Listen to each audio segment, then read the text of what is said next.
रात का सन्नाटा चारों ओर फैला हुआ था। ट्रक हाईवे पूरा सुनसान था। चारों ओर ठंड से हाड़ कपा देने वाली ठंड चल रही थी। हाईवे के चारों ओर घना जंगल था। उसी हाईवे पर एक मर्सिडीज दौड़ रही थी। उसमें 3 लोग सवार थे, राहुल, निधि और उनकी 10 साल की बेटी तानिया। राहुल अपने दोस्त सैफ के घर ईद की पार्टी में शामिल होने के लिए गया था और पार्टी करके घर लौट रहा था। निधि ने मुस्कुराकर ड्राइव करते हुए राहुल से कहा, कुछ भी कहो राहुल, आज तो ईद की पार्टी में मजा आ गया। हाँ, मेरा दोस्त बहुत ही बिंदास और हंसी मजाक करने वाला व्यक्ति है। मैंने देखा उसके घर पर शहर की एक से एक बड़ी हस्ती थी, मगर फिर भी वो उन सबको इग्नोर करके हमें इम्पोर्टेंस दे रहा था। हाँ, देगा क्यों नहीं, आखिर मेरा दोस्त जो है। सच में राहुल, अमेरिका से इंडिया लौटकर बहुत अच्छा फील हो रहा है। वैसे तुम्हारा दोस्त सचिन अभी तक नहीं आया अमेरिका से? निधि की बात सुनकर राहुल चौंक कर बोला, ओह शिट यार, उसका फोन आया था कि वो इंडिया आ रहा है। उसने बोला था कि मुझे एयरपोर्ट पर पिक कर ले। निधि बहुत नाराज होगा वो। कोई बात नहीं, उससे बोल देना कि तुम्हें बिल्कुल याद नहीं रहा और फिर तुम्हें सैफ की इनवाइट की हुई ईद पार्टी में भी तो शामिल होना था। निधि ने इतना बोला ही था कि उसकी बेटी तानिया ने अपनी माँ की ओर देखकर कहा, मुझे भूख लगी है माँ, और प्यास भी।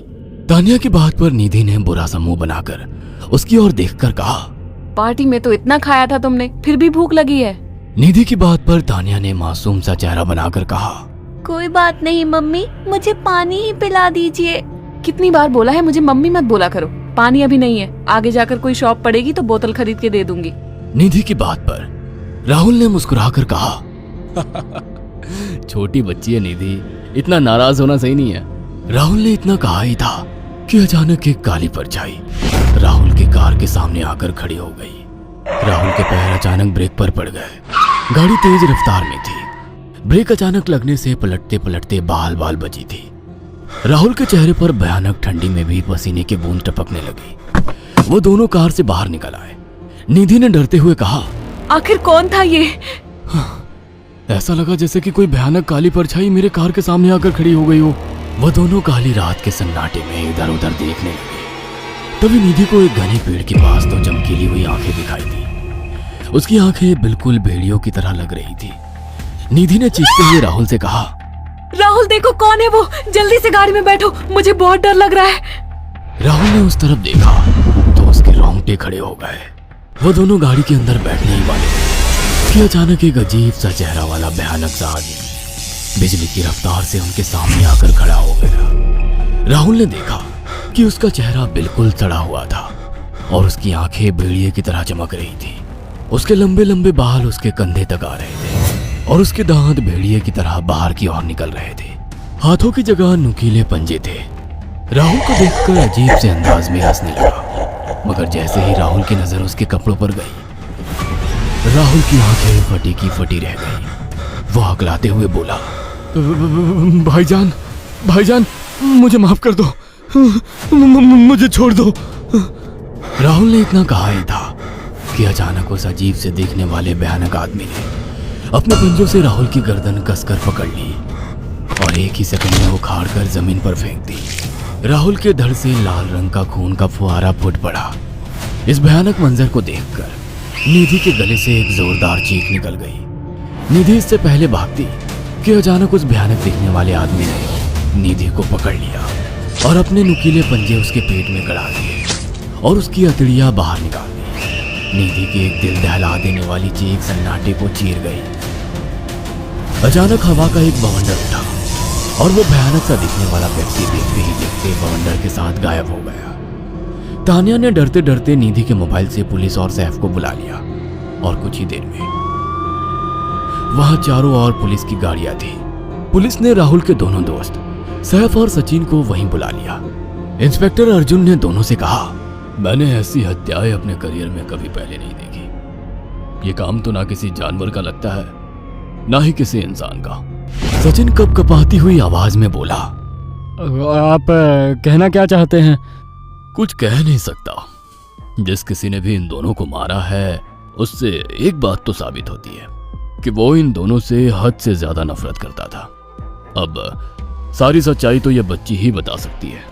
इतना बोलकर इंस्पेक्टर अर्जुन तानिया के पास चला गया, जो बेहद डरी हुई थी। तानिया ने आंखों देखी सारी घटना इंस्पेक्टर अर्जुन को बता दी। तानिया की बात सुनकर इंस्पेक्टर अर्जुन कंफ्यूज चेहरा लेकर मोबाइल पर किसी से बात करने लगे। सचिन इंस्पेक्टर के पास आ गया और सैफ भी डरता हुआ इंस्पेक्टर अर्जुन के पास आकर बोला, क्या हुआ इंस्पेक्टर? तानिया ने क्या बताया? उसने जो बताया वो काबिले यकीन नहीं है। उसकी बात पर किसी भी तरह से यकीन नहीं किया जा सकता। फिर भी कुछ तो बताया इंस्पेक्टर।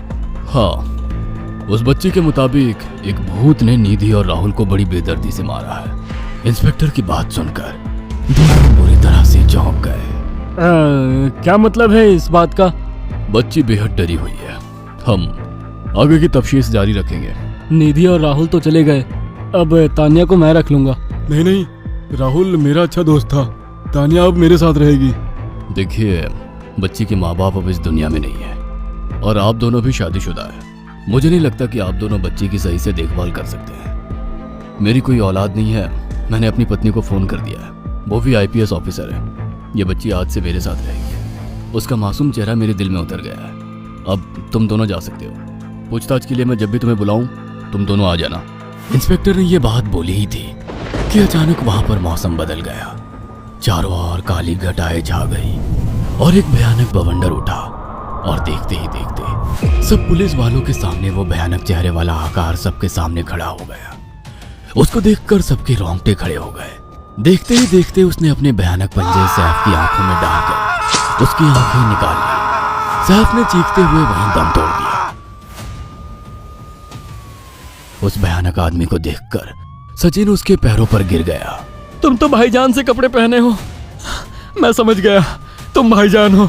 मुझे माफ कर दो भाईजान, मुझे यहाँ से जाने दो। मैंने कुछ नहीं किया था।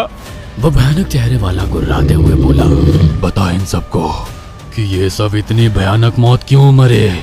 सचिन दौड़ता हुआ इंस्पेक्टर अर्जुन के पास गया और बोला, मैं जानता हूँ इसने इन तीनों को क्यों मारा। इसका नाम भाईजान था। जब ये जिंदा था ये किसी का भाई किसी की जान था। बहुत साल पहले ये हम सबका बहुत अच्छा गहरा दोस्त और बिजनेस पार्टनर था। ये सबकी बहुत मदद किया करता था। इसकी प्यारी सी बेटी थी तानिया, जो इस वक्त कार के अंदर बैठी हुई है। ये इसी की बेटी है। भाईजान अपने सारे पैसों से एक बहुत बड़ा हॉस्पिटल खोलना चाहता था जिससे गरीबों का मुफ्त इलाज किया जा सके, मगर हम तीनों इसके लिए तैयार नहीं थे। हमारी नीयत उसकी दौलत पर खराब थी और एक दिन हम सब धोखे से ईद के दिन भाईजान को यहाँ ले आए और इसे मारकर फेंक दिया। तो फिर तुम सबने इसकी बेटी को क्यों जिंदा छोड़ दिया? हमें बाद में पता लगा कि भाईजान ने सारी जायदाद अपनी बेटी के नाम कर दी है, इसीलिए हमने भाईजान की पत्नी को भी मार दिया। और तानिया का तुम 18 साल की उम्र पूरी करने का इंतजार कर रहे थे ताकि सारी जायदाद अपने नाम करा सको और बाद में उसे भी ठिकाने लगा सको। इसी के लिए तुम दोनों इस मासूम बच्ची को अपने साथ रखने की जिद कर रहे थे। जी, आपने बिल्कुल सही कहा। हम तानिया को भी इसी जगह लाकर मार देते। सचिन की बात सुनकर इंस्पेक्टर अर्जुन की आंखों में खून उतर आया। इंस्पेक्टर अर्जुन के कुछ कहने से पहले ही भाईजान बिजली की रफ्तार से इंस्पेक्टर अर्जुन की आंखों के सामने से सचिन को पकड़कर ले गया और उसके शरीर के टुकड़े टुकड़े कर दिए और हवा में उठे एक तेज बवंडर के साथ गायब हो गया। सारी घटना इंस्पेक्टर अर्जुन की आंखों के सामने हुई थी। तानिया को इंस्पेक्टर अर्जुन और उसकी पत्नी ने अपनी बेटी की तरह पाला। अगर आपको हमारी ये कहानी पसंद आई हो तो इसे लाइक और शेयर करना ना भूलें। साथ ही ऐसी और नई कहानियों के अपडेट्स पाने के लिए हमारे चैनल को जरूर सब्सक्राइब करें।